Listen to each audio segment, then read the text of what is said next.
Un saludo muy especial para todas las familias conectadas a esta hora. Bendito sea el Señor.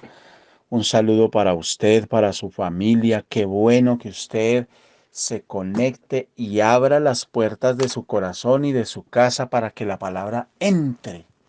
Bendito sea el Señor. Como se anunció el día de ayer, hoy empezamos una preciosa enseñanza que estaremos dando toda esta semana sobre un tema muy extrañamente muy descuidado en las iglesias y es sobre el cielo. No sé por qué este tema casi no se habla. Bueno, a Satanás no le interesa que se hable de este tema, pero lo correcto es que hablemos del tema. Muchos dicen que es un tema del que la Biblia no habla mucho. Muchos dicen que el cielo es un tema del que no se habla mucho y del que no se debe hablar mucho. ¿Y cuál es el argumento que utilizan? Pues que la Biblia dice cosas que ojo no vio, ni oído oyó, ni han subido a corazón de hombre, son las que Dios tiene preparadas para los que le aman. Entonces, ¿para qué hablamos o para qué hablar de un lugar del que no se habla mucho y que no nos cabe en la imaginación?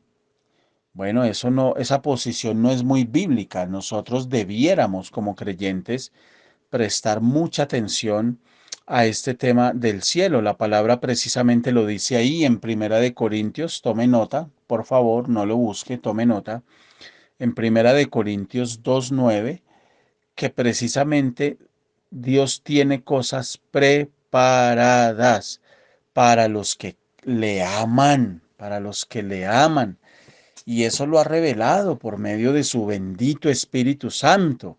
A mí me parece que este versículo de Primera de Corintios capítulo 2 versículo 9 es un versículo maravilloso, aunque se usa de manera incorrecta, muy mal entendido. Es un versículo, incluso muchos dicen que este versículo no habla del cielo, pero bueno, la realidad es completamente diferente. Algunos dicen que esto hace referencia es a una sabiduría de Dios que,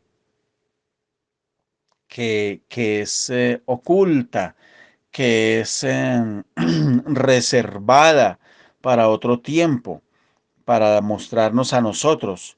Pero la verdad sea dicha, este versículo habla en efecto del cielo y literalmente son cosas ocultas porque Dios no las muestra todas, no las revela completamente. Dios sabrá por qué. Sin embargo, sí tenemos la suficiente información de la escritura para saber lo suficiente del cielo y damos honra y gloria al Señor por eso. La palabra de Dios manda que nosotros debemos poner nuestra mira en las cosas de arriba. Ahora, también hay otros versículos que se sacan de contexto para hablar de que Dios no habla del cielo y que esto es un tema que realmente no le interesa a Dios que nosotros hablemos. Estas posiciones son completamente equivocadas. ¿Listos? Bueno, muy bien. Nosotros estamos en esta tierra y estamos afrontando cada día mil cosas, ¿verdad? Satanás está interesado en que nosotros no pensemos en la eternidad, en que nosotros no pensemos en qué va a pasar o a suceder eh, después de la muerte. Él está interesado simplemente en que nosotros vivamos con la mirada y nuestros ojos puestos en esta tierra, en lo mediático, en lo temporal. Pero en contraste, el Señor habla de que debemos poner la mira, dice, en las cosas de arriba. Debemos anhelar el cielo. Y anhelar el cielo es anhelar a Cristo mismo, porque Él está allá. Él es quien está preparando lugar. Recuerden que Él lo dijo, yo me voy y me voy a prepararles lugar. Entonces, la palabra de Dios dice que los hijos de Dios anhelan una patria mejor. Eso está en Hebreos 11:16. Nosotros debemos poner nuestros ojos en Cristo y debemos poner nuestros ojos en las cosas de arriba. Entonces, cuando la palabra de Dios utiliza esa expresión, concentren su atención, que se traduce como anhelar cosas mejores o poner las cosas, nuestra atención en las cosas de arriba, nuestra mira en las cosas de arriba, eh, se utiliza una palabra hebrea que es seteo, con Z, seteo. Y esta palabra seteo traduce literalmente una búsqueda, una investigación diligente, activa y tenaz. Cuando dice la palabra que pongamos la mira en las cosas de arriba, nuestra atención en las cosas de arriba, lo que nos está diciendo es que debemos mantener de manera constante una investigación diligente, activa, tenaz. Eso lo dice Colosenses capítulo 3 versículo 1. Busquen las cosas de arriba.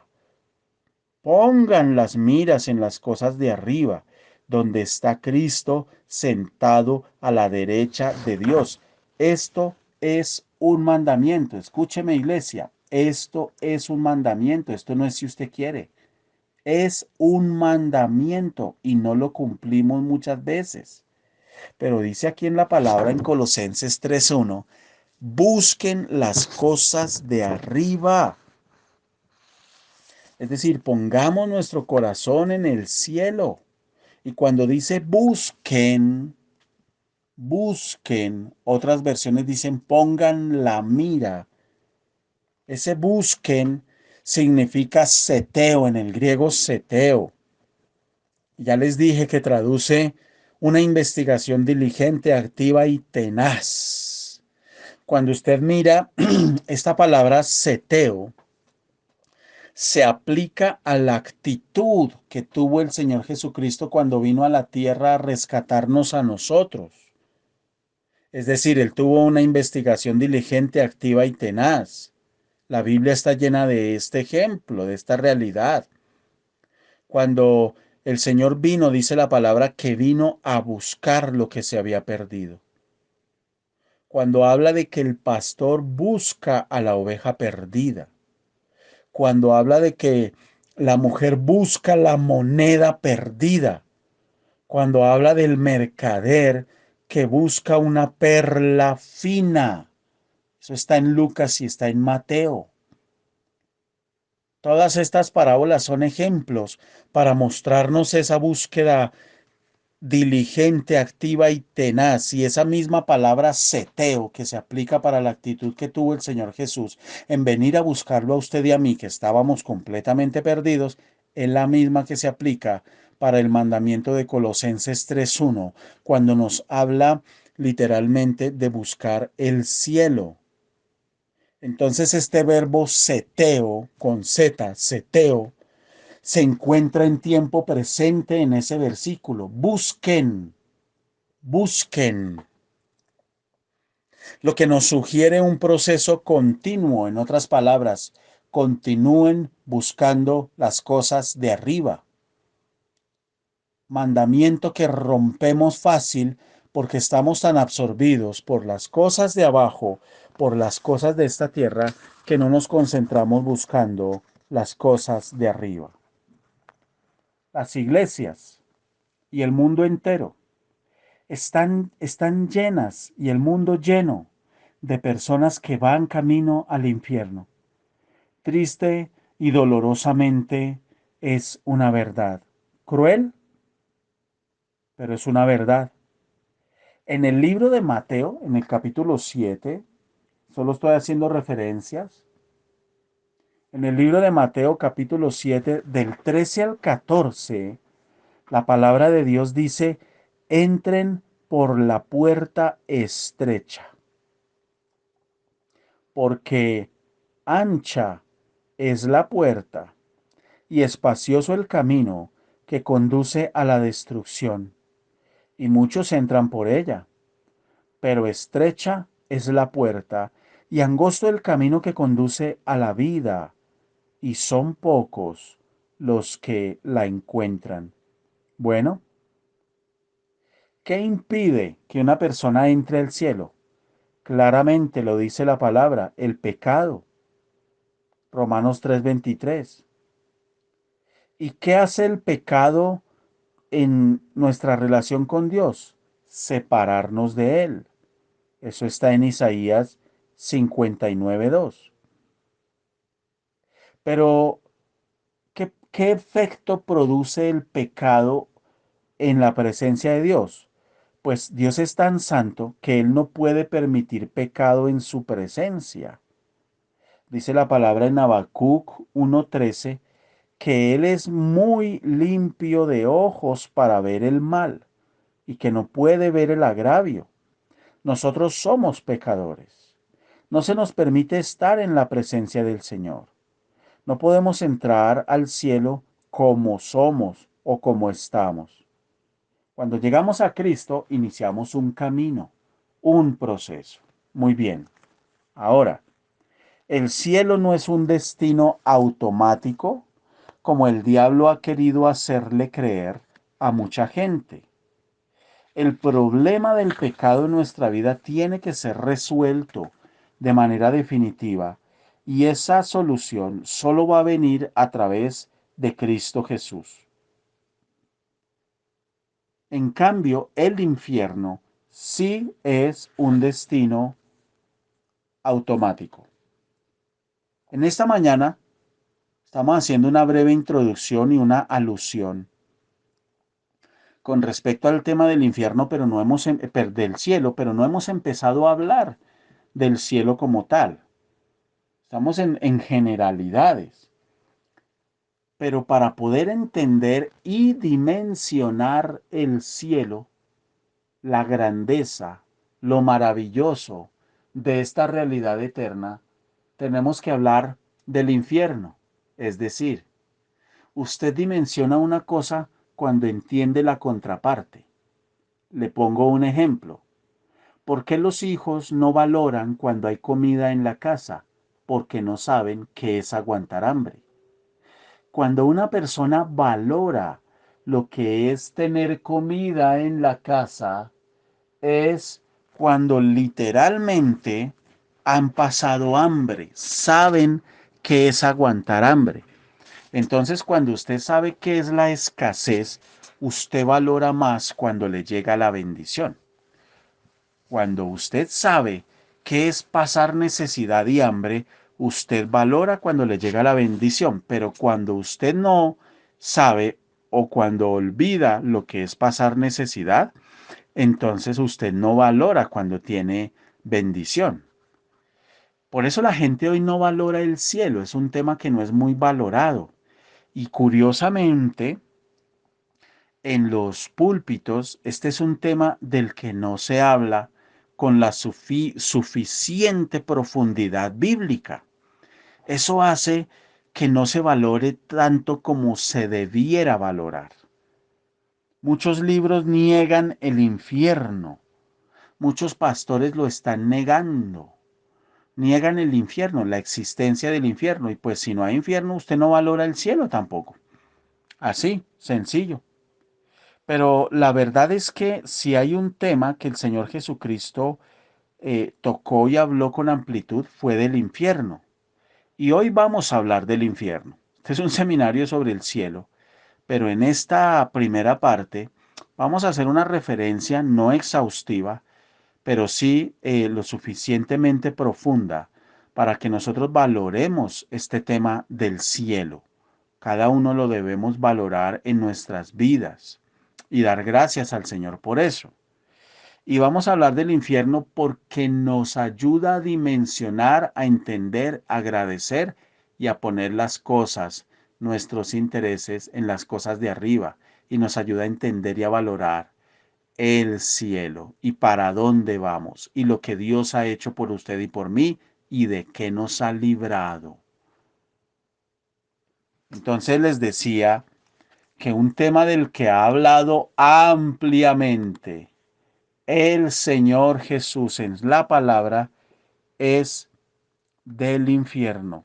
Nadie más habló tanto del infierno como el mismo Señor Jesucristo. Y el Señor Jesús, en muchos pasajes, se refiere al infierno como un lugar, es un lugar. Contrario a lo que muchos eruditos, cristianos y católicos están diciendo, que estos temas con respecto al cielo y al infierno son totalmente figurativos y que son totalmente metafóricos. Algo satánico, algo completamente falso afirmar eso. El Señor habló de un lugar físico, habló de fuegos ardientes, habló de que allí no puede haber consolación, habló de que allí la gente está completamente despierta y consciente. Habló de que allí la gente retiene sus deseos, tienen recuerdos, memoria, razonan, piensan, anhelan alivio, sufren, que no pueden ser consolados. En el infierno el Señor lo describió como un lugar del cual no se puede salir de ese tormento, donde la gente es despojada de toda esperanza. Bueno, vamos a mirar y a recordar y a que el Señor nos hable. Así usted lo haya leído 1000 veces, la palabra es viva sobre este lugar. ¿Cuánto va a durar el infierno? ¿Cómo es ese tema? Dios nos ama lo suficiente como para hablarnos la verdad. Y el Señor nos dice en la palabra que hay dos destinos. Hay dos destinos. Ambos son eternos. Uno es el cielo y el otro es el infierno. Lo que está en juego, entonces, no es cualquier cosa. Ahora sí, por favor, abra su Biblia. Lucas 16, versículo 19. Había un hombre rico que se vestía de púrpura, dice la palabra aquí, que se vestía de púrpura, de lino fino, y hacía cada día banquete con esplendidez. Vamos a leerlo despacito. Usted se va imaginando lo que está leyendo, como una película. Había también un mendigo llamado Lázaro, que estaba echado, significa postrado, a la puerta de aquel, lleno de llagas, y ansiaba saciarse de las migajas que caían de la mesa del rico. Y aún los perros venían y le lamían las llagas. Imagínese usted la enfermedad que este hombre tenía. La Biblia no dice cuál, pero era una enfermedad terrible. No tenía fuerza, era débil. A los perros les gusta el pus, no me pregunten por qué, pero a los perros les gusta el pus. Y venían y le lamían las llagas. Hasta el versículo 21 no se nos dice más de estos dos personajes. Nada más. Analice. No se nos dice absolutamente nada más. Solo se nos dice que había un hombre rico. Yo les pregunto, cuando uno lee la Biblia, uno asume cosas que la Biblia no dice. Y ese es un gravísimo error. Es que yo pensé, es que yo me imagino. No, error. Pero si usted mira estos tres versículos, yo quiero que alguno de ustedes, por favor, mirando estos tres versículos 19, 20 y 21, me ubiquen el pecado del rico. ¿Dónde está? ¿Cuál fue el pecado? La Biblia no dice. ¿Acaso es pecado ser rico? ¿Acaso es pecado vestir bien con lo más fino? ¿Acaso es pecado hacer banquete con esplendidez? Eso no es pecado, hermano. Nada de eso es pecado. Bueno, vamos a analizar, porque es que a partir del versículo 22, la cosa cambia. La historia se traslada de esta tierra para otro lugar. Versículo 22. Aconteció que murió el mendigo y fue llevado por los ángeles al seno de Abraham. Y murió también el rico y fue sepultado. Y en el Hades alzó sus ojos estando en tormentos y vio a Abraham y a Lázaro en su seno.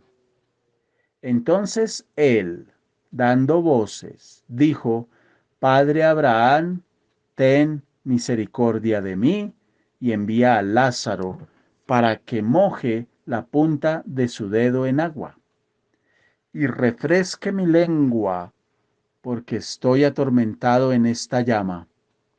Pero Abraham le dijo: Hijo, acuérdate que recibiste tus bienes en tu vida, y Lázaro también males, pero ahora estés consolado aquí y tú atormentado allá. Además de todo esto, una gran cima está puesta entre nosotros y vosotros, de manera que los que quieren pasar de aquí a vosotros no pueden, ni de allá pasar acá. Entonces le dijo: Te ruego pues, padre, que le envíes a casa de mi padre, porque tengo 5 hermanos, para que les testifique, a fin de que no vengan ellos también a este lugar de tormento. Y Abraham le dijo: A Moisés y a los profetas tienen, óiganlos. Él entonces dijo: No, padre Abraham, pero si alguno fuere a ellos de entre los muertos, se arrepentirán. Mas Abraham le dijo: Si no oyen a Moisés y a los profetas, tampoco se persuadirán, aunque alguno se levante de los muertos. Dos cosas para resaltar. La primera, que Jesús identifica a Lázaro. Lázaro tenía nombre. Y al relatar parábolas, el Señor Jesucristo nunca ponía nombre a los protagonistas, jamás. Y note usted que el mismo Señor Jesús tampoco dijo que esta historia fuera una parábola. Estas son dos cosas para tener en cuenta, porque muchos se paran con mucha elocuencia a decir que es una parábola, por lo tanto no es real. Mentira del diablo, hermano. Mentira del diablo. Aquí el Señor expone una realidad eterna de sufrimiento eterno. Entonces, es una historia real, con personajes perfectamente identificados. Ahora, si usted se fija, hay una diferencia principal entre Lázaro y el rico, y es que el rico no tiene nombre, Lázaro sí. ¿Por qué, pastor? ¿Por qué eso así? ¿Por qué no nos dicen el nombre del rico? Por una razón. Porque Dios solo reconoce a los que son conocidos por Él. Dios solo conoce a los que son reconocidos por Él. Aquí se nos muestra la diferencia entre ser conocido y honrado por Dios y de no ser conocido y no ser honrado por el Dios del cielo. Acuérdese que el mismo Señor Jesucristo delante del Padre va a confesar su nombre, lo va a declarar, lo va a reconocer, pero a muchos les va a decir, apártense de mí, hacedores de maldad, nunca los conocí, y no los va a llamar por su nombre. Una buena pregunta en este punto de la enseñanza sería, ¿usted es conocido por Dios? El hombre rico no conocía a Dios, por eso Dios no lo conocía a él y en consecuencia no lo podía honrar. Y para Dios carecía de nombre. Pero Lázaro conocía a Dios y era conocido por el Señor. De hecho, Lázaro significa Dios es mi ayuda o mi ayudador. Lo que nos está diciendo esta historia es que Lázaro conocía del Señor, pero este rico no. Ahora, fíjense en esto. Si usted mira, si usted analiza la historia, ¿cuál es el pecado aquí entonces del rico? La palabra no menciona un pecado terrible, flagrante, vulgar, público. No nos dice que este tipo era cruel. No. No nos dice que mandó a quitar a Lázaro de la puerta. Tampoco nos dice que le negó las migas de pan que caía de su mesa. Ojo, esas son cosas que usted cuando lee la historia usted asume. No, la Biblia no dice eso, hermano. Es que nunca le dio de comer. Hay gente que dice eso. Es que nunca le dio de comer. La Biblia no dice eso. Por ningún lado. Dice que Lázaro anhelaba. Él ansiaba. Pero no dice por ningún lado que el rico le negó. Entonces, ¿cuál fue el pecado? Tampoco dice que era un tirano. Tampoco dice que era un opresor de los pobres. Tampoco dice que era un miembro monstruoso de la sociedad, ni político, ni nada. Más bien era un hombre responsable, al parecer un hombre de respeto porque no se metía con nadie. No dice la Biblia que era atropellador ni abusador. A los ojos de la sociedad podría ser un hombre honorable y muy estimado. ¿Cuál fue entonces su pecado? Bueno, dice la palabra que hacía cada día banquete con esplendidez. Esa palabra esplendidez viene de la raíz griega lamparos, que significa que era ostentoso. Tome nota, ostentoso, ostentoso. Es decir, exhibía su riqueza en forma orgullosa, soberbia. Hoy día no es solo la riqueza la que usted puede exhibir, sus talentos. Usted los puede exhibir porque eso es parte de la riqueza inmaterial que Dios le dio a cada ser humano. Entonces están los cantantes, los músicos que exhiben su riqueza, ese don, ese talento, y lo exhiben de manera ostentosa. ¿No es eso lo que vemos hoy? Este planeta está lleno de gente que le encanta cantar disque para Dios. Ajá. ¿Para cuál Dios? Habría que preguntarles. ¿El Dios de la plata? ¿El Dios de la fama y el Dios de las faldas? Pero para el Dios del cielo, el Dios de la Biblia, eso es otro cuento. Y exhiben con esplendidez. Entonces este hombre era materialista y detrás del materialismo ¿qué hay? Orgullo. Ya va usted entendiendo mejor el problema de este hombre. Nos habla también de que Lázaro estaba echado a la puerta. Entonces uno tiende a imaginarse una puerta pequeña como la de su casa, pero si estuviera echado en una puerta de esas, ¿usted cómo entraba? La gente cómo entraba y cómo salía. No, esa palabra puerta aquí habla de una puerta del original griego, una puerta grande, muy grande, indicando de que este hombre vivía en una casa muy grande, era una mansión realmente. Y en todo esto se exhibe el orgullo. Dice que vestía de púrpura y lino fino, telas supremamente costosas, escasas y exclusivas en la época. Es decir, estaba pendiente de qué? Del último grito de la moda. Usted encuentra hoy gente así.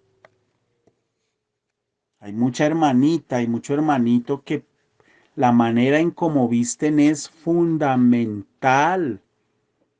Tienen que estar comprando, tienen que estar estrenando, tienen que estar en lo último.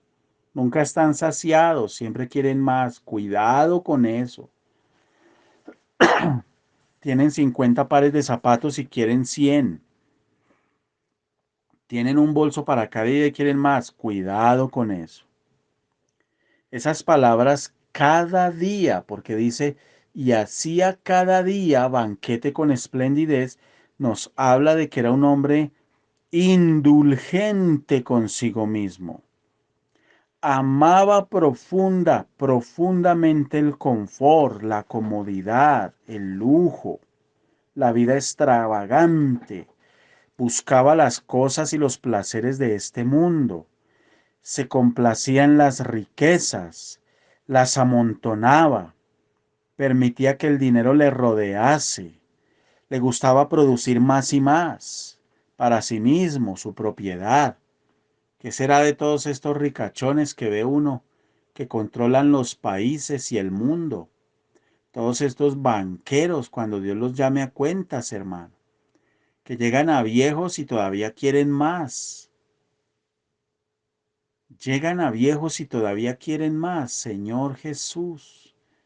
Yo recuerdo de un gran empresario, digo gran porque tiene mucha plata, o me refiero a gran por eso, por nada más, porque tiene mucha plata, no, no tiene nada más sino plata, que compró un avión último modelo para desplazarse y cuando el avión le llegó aquí en Bogotá, cuando el avión le llegó, no le gustó la tapicería, el color.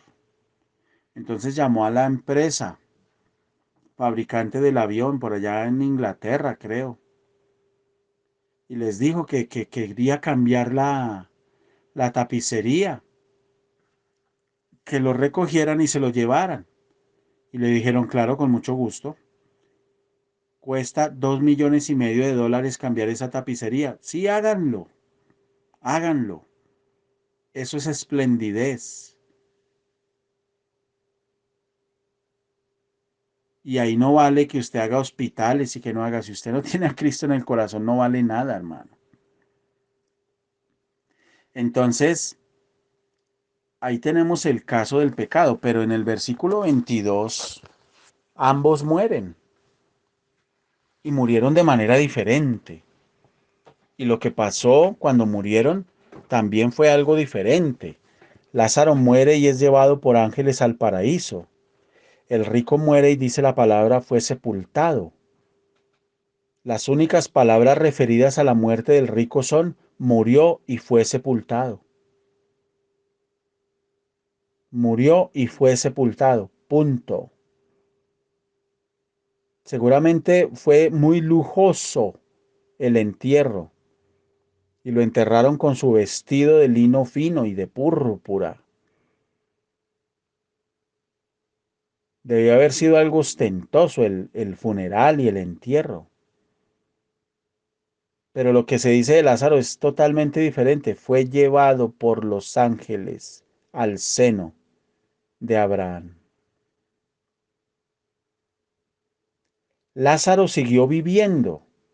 Su cuerpo estaba muerto, pero su espíritu y su alma nunca murieron. No dejaron de existir. Y Lázaro se encuentra inmediatamente con ángeles que lo llevan a ese lugar de consuelo maravilloso. Y Lázaro al morir lo estaban esperando ángeles. Ángeles. Cuando usted muera, a usted lo van a estar esperando ángeles para llevarlo a la presencia del Señor, ya no al seno de Abraham, sino al paraíso. Diga amén.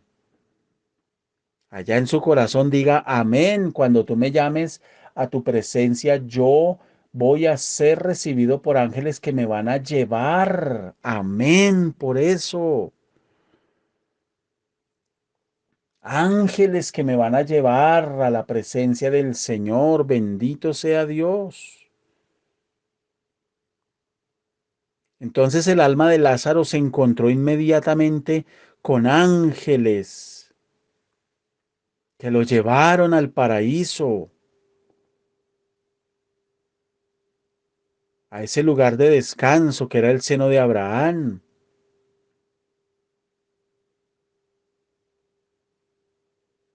Entonces, en contraste, dice que el rico fue sepultado. Él llegó al infierno, Lázaro en el paraíso. La muerte, le decía la semana pasada a alguien, la vida se trata de soltar. La palabra, una de las palabras más claves en la vida es soltar, soltar, soltar. Y el acto más grande de soltar lo vamos a vivir todos nosotros, todos los seres humanos, creyentes y no creyentes, cuando estemos en nuestro lecho de muerte y tengamos que soltar este mundo, personas, lo material, preocupaciones, los hijos, todo. Soltar. Tenemos que soltar. Y la muerte despojó al rico de su confort, de sus placeres, de sus bienes materiales, de la riqueza. Y cerrar los ojos para volverlos a abrir y despertar en el infierno debe ser un lugar terrible. Terrible, hermano. Así es. ¿Pueden dos muchachos estar en la calle tomando, celebrando?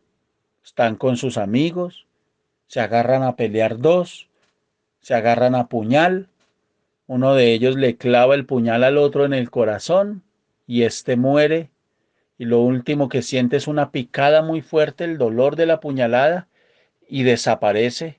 Él cierra los ojos y al abrirlos ya no está en la calle del barrio o en la discoteca o taberna, sino que se ve en un lugar lleno de alaridos, de gemidos, de gritos, de un clamor que nadie contesta, de gente maldiciendo, de miles de personas maldiciendo, empezar a sentir el olor nauseabundo, azufre, fuego, todo quemándose, empezar a sentir un calor terrible y mientras usted se hace consciente de dónde está, empieza a sentir un dolor y usted no, todavía usted no aterriza dónde está.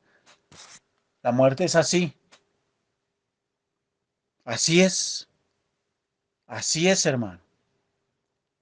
Como cuando usted se desmaya, así de rápida. Solo que cuando despierta, al morir, usted despierta, usted se hace consciente de que murió, ya no está en el lugar donde estaba antes de morir. Llámese hospital, en su casa, en el carro, en el avión, en el barco. No, ya no está la gente ahí a su alrededor, está usted sola, está usted solo. La palabra de Dios habla de un castigo eterno y muchos cuestionan cómo un Dios de amor puede eternamente castigar. Pregúntele al Señor. Hay un castigo eterno y hay una vida eterna. Lo dice Mateo 25:46. Apocalipsis 14:11 dice, y el humo de su tormento sube por los siglos de los siglos y no tienen reposo de día ni de noche los que adoran a la bestia y a su imagen, ni nadie que reciba la marca de su nombre. El hombre rico no pudo entrar en el paraíso y no fue llevado, porque él vivió aquí en un paraíso terrenal. Por eso es que es tan satánico que hoy las predicaciones se concentren solo en hablarle a la gente de éxito en esta tierra, de salir adelante en esta tierra, de lograr cosas en esta tierra. Eso es completamente satánico. Y sacan libros y libros y libros de éxito, de liderazgo, de tu mejor vida ahora. Y la gente está concentrada es solo en eso. No debe ser así. El rico tuvo cosas buenas aquí. No dice la palabra cómo hizo su fortuna, simplemente dice que era rico. Pero otros no tenían nada. Los ricos hoy amontonan. ¿No se ha dado cuenta? Estos banqueros, estos expresidentes que montan empresas de manera completamente fraudulenta, hacen negocios por aquí, triquiñuelas por allá, solo para acumular, acumular, acumular, acumular y acumular, para enriquecerse y más y más y más y más y más, mientras van oprimiendo, no les importa otra cosa. Ese Dios que es el dinero tiene dominado a más de uno y esos mismos son los que van a las iglesias y doblan las rodillas y dicen amar a Dios y hacen oraciones allá en la casa de Nariño, dizque recibiendo a Cristo en su corazón. Están engañados por Satanás. Sus mentes están entenebrecidas. ¿Usted entiende de dónde lo sacó Dios a usted?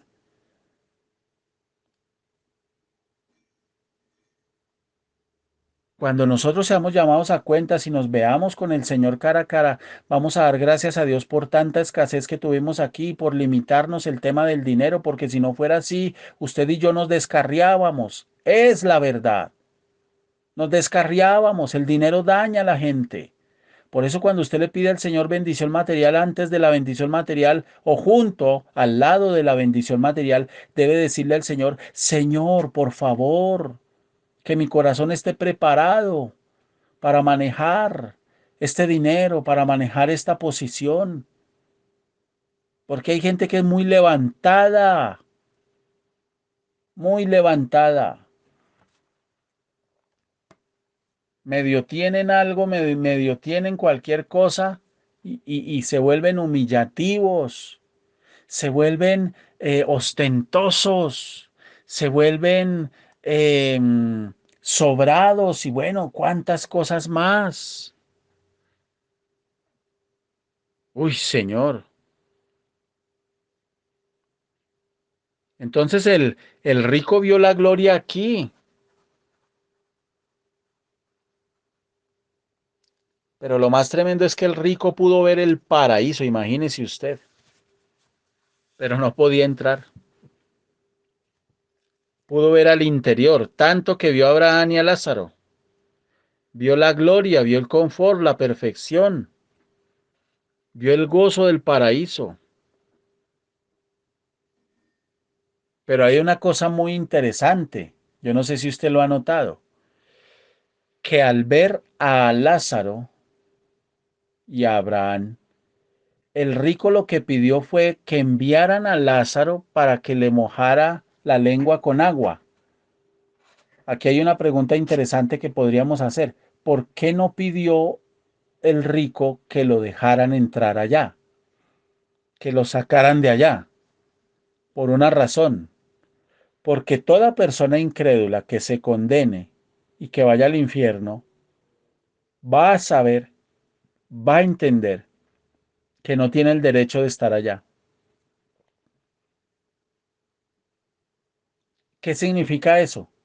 Que toda persona que muera y vaya al infierno, se le va a despertar la mente, los recuerdos, allá no hay mala memoria, y va a recordar todas las veces que se le evangelizó, se le predicó, se le habló, y todas las veces que rechazó el evangelio.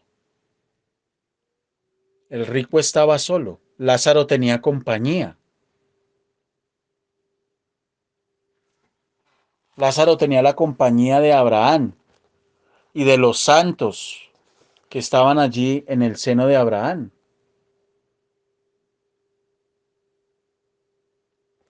Entonces,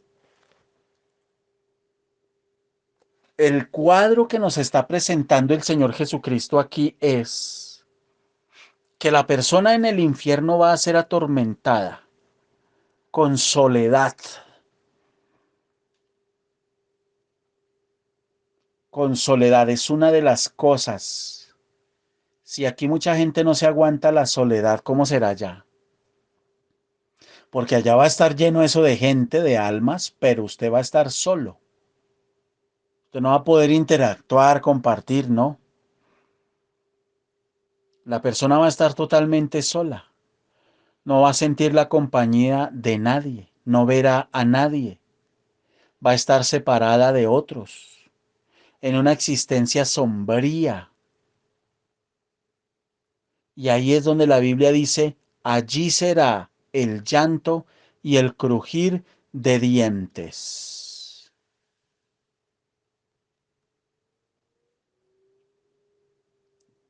Cuando veáis a Abraham, a Isaac, a Jacob y a todos los profetas en el reino de Dios, y vosotros, hacedores de maldad, estéis excluidos. Eso está en Lucas 13:28.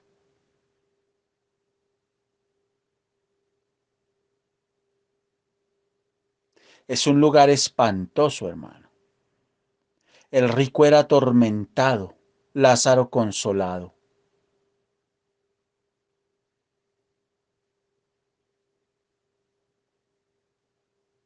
Y el hombre rico recordó su vida anterior, recordó su vida en la tierra, recordó a su familia, el comportamiento de sus familiares. Mis hermanos, en el infierno usted va a recordar, bueno, usted no, los que lleguen allá van a recordar todo, todo, absolutamente todo. La mente se les abre totalmente.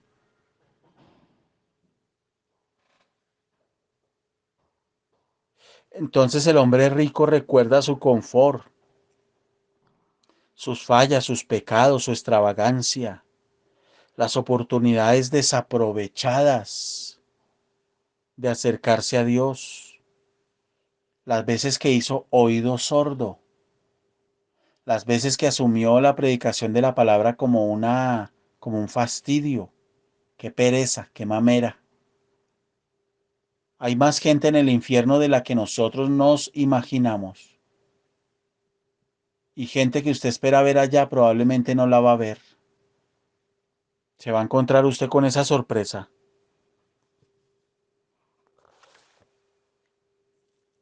Y el hombre rico sufría por sus seres queridos. Dice que tenía 5 hermanos. Les dio un ejemplo tan malo, tan terrible, que también iban camino al infierno.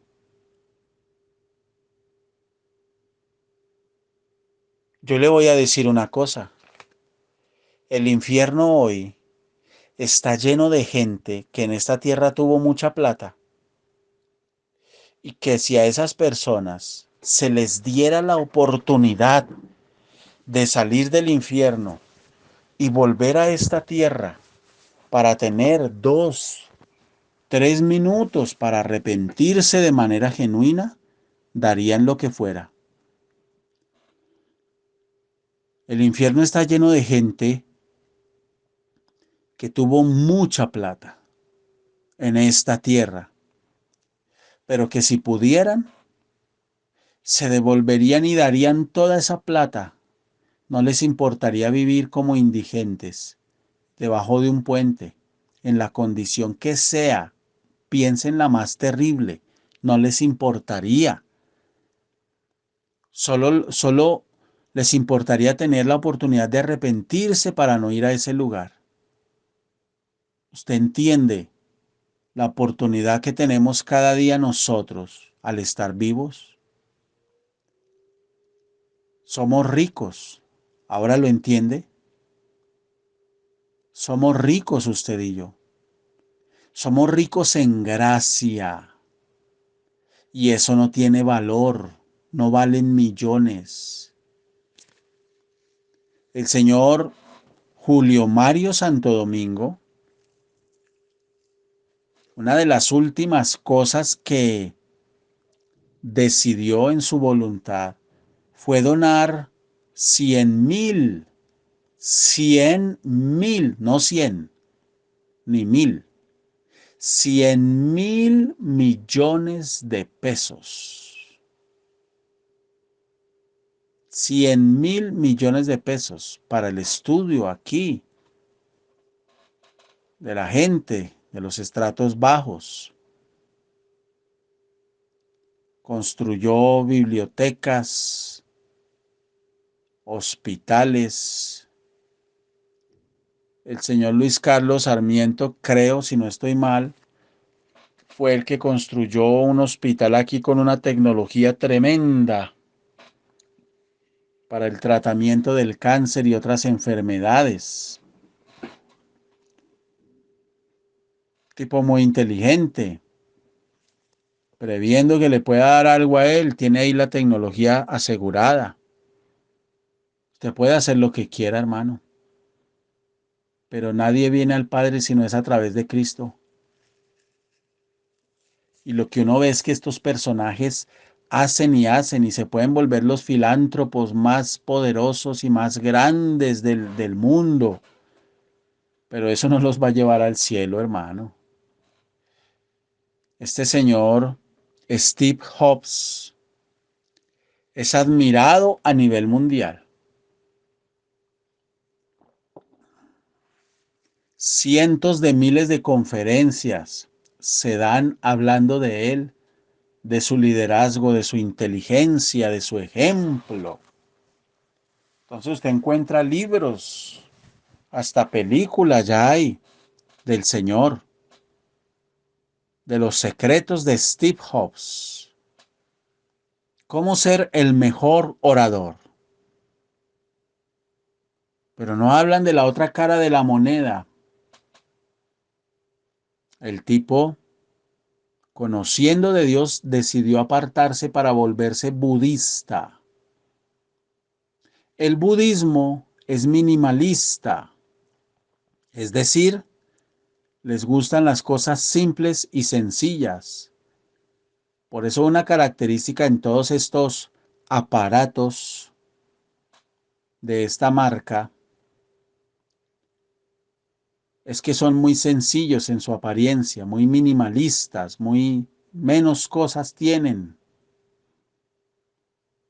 porque él profesó esa religión. Escribió una carta estando ya muy enfermo del cáncer de páncreas que lo llevó a la tumba. Muy enfermo, donde dice he desperdiciado toda mi vida. En esa carta nos da una exposición elocuente de esas con las que acostumbró al mundo. Hace una reflexión tardía de lo que hizo con su vida, de cómo la desperdició, de cómo vivió mal. Por ningún lado menciona a Dios. Si se condenó, solo lo sabe Dios. Pero de nada nos sirve a nosotros lograr el mundo entero. Regáleme unos minutos. Si usted no tiene a Cristo en el corazón, usted y yo fuimos rescatados y comprados a precio de sangre. Que el Señor Jesús lo haya buscado a usted. Por eso tenemos que poner las cosas, la mira, nuestros intereses en las cosas de arriba, porque a veces estamos tan carnales, solo mirando las cosas de abajo, que nos olvidamos de lo de arriba y el diablo nos quita el gozo de nuestra salvación, porque usted es muy carnal. Muchas veces vive del qué dirán. Para usted el qué dirán es, mejor dicho, lo más importante. El rico pidió una oportunidad, Lázaro nunca habló. Él no habló, el que habló fue Abraham. ¿Por qué no habló? Porque él tenía paz, él ya estaba consolado. El rico no pudo hacer nada por su familia, nada. Trató, no pudo hacer nada. Dice la palabra que este hombre estaba en el Hades, que es una palabra similar al Seol, lugar de los muertos, un lugar de tormento. Es otro mundo, es un mundo invisible, es espiritual, no es material. Se mueve en una dimensión espiritual. El Señor Jesús dice que es un lugar dividido en dos áreas o sectores,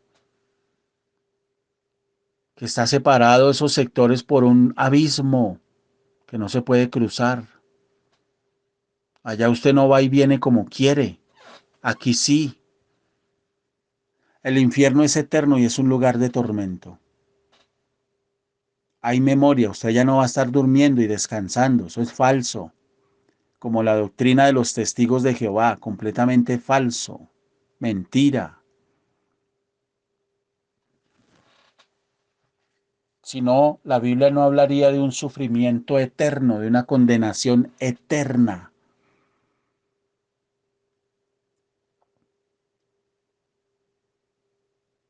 Pero es eterno ese lugar.